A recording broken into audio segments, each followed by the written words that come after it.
En quelques semaines, elle attire des millions d'utilisateurs. On parle de plus de 22 millions d'utilisateurs quotidiens en Chine. Et pourtant, elle a été développée pour quelques millions de dollars seulement. Il s'agit de DeepSeek qui est désormais open source. Mais attention, cela ne veut surtout pas dire que c'est totalement gratuit.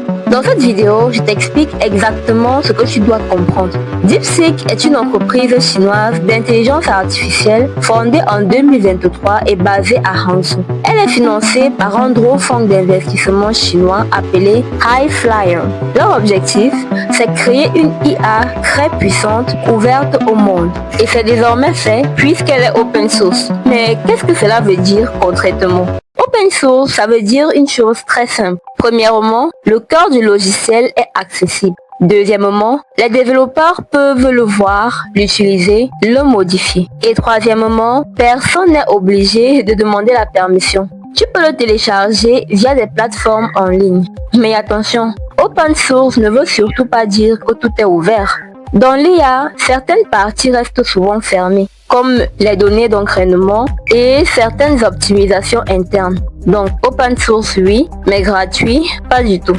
D'ailleurs, une IA, ce n'est pas une application WhatsApp. Ça demande des serveurs, des cartes graphiques ultra puissantes, de l'électricité et des ingénieurs très chers. Selon plusieurs sources, DeepSeek aurait entraîné ses modèles pour environ 5 à 6 millions de dollars, contrairement aux géants américains comme OpenAI ou bien Google, qui peuvent dépenser des centaines de millions, voire plus d'1 milliard de dollars pour un seul modèle. Et bien sûr, qui dit investissement dit bénéfice recherché. Parce que voici le point clé. Le vrai business de DeepSeek, malgré le côté open source, c'est l'API. Une API ici, c'est comme un robinet que DeepSeek met à disposition. Tu ne télécharges pas toute l'IA, tu ne gères pas non plus les serveurs. Un exemple concret, c'est WhatsApp qui utilise Google Maps pour localiser une position. WhatsApp n'a pas créé Maps, non. WhatsApp utilise l'API Google Maps. DeepSeek fait exactement pareil avec l'IA. Et donc, avec API DeepSeek, tu crées une application mobile ou un site web. Tu peux créer un chatbot, un outil d'analyse ou alors une IA locale pour ton entreprise. Tu connectes ton application à l'API de DeepSeek et là, le flux devient simple. Ton utilisateur écrit, résume ce document, ton serveur envoie la requête à DeepSeek via l'API et DeepSeek calcule la réponse sur ses serveurs et renvoie le texte. Et donc, tu es facturé en fonction du nombre de mots encore appelés tokens. Tu payes donc à la consommation. D'ailleurs, ma précédente vidéo parlait des tokens. Si tu veux comprendre en quoi consiste le langage de l'IA, je t'invite à aller regarder cette vidéo. Revenant au sujet, le paiement ici se fait donc aux mots générés. En moyenne, 1 million de mots analysés coûte dans les 0,5 dollars et 1 million de mots générés environ 2 dollars. Une start-up qui fait des millions de requêtes par mois peut payer des milliers, voire des millions de dollars par an. Vous l'aurez compris, malgré le fait que DeepSeek soit open source, il existe deux principales options. La première option, comme on vient de l'expliquer, c'est d'utiliser l'API. C'est la solution la plus simple. Ici, pas besoin d'avoir des serveurs, pas besoin de GPU, pas besoin de maintenance. Tu payes ce que tu consommes. L'option numéro 2, c'est l'auto-hébergement qui coûte extrêmement cher. Ici, tu télécharges le modèle open source, tu loues des GPU Ascend ou Ascend, tu payes l'électricité, l'ingénierie IA et la maintenance. Et puisque c'est la solution la plus chère, environ 90% des entreprises préfèrent payer l'API comme je l'ai dit plus haut. C'est la même stratégie que certains grands logiciels libres comme Linux et Kubernetes utilisent. Le code est libre, certes, mais les services associés sont bel et bien payants. Alors, DeepSeek est open source, d'accord, mais il n'est pas gratuit. Qu'est-ce que nous gagnons? Pour l'utilisateur simple comme toi et moi, on utilise l'IA parfois gratuitement, mais avec des limites. On n'a pas accès à certaines fonctionnalités. Ou alors, on peut payer des versions premium. Pour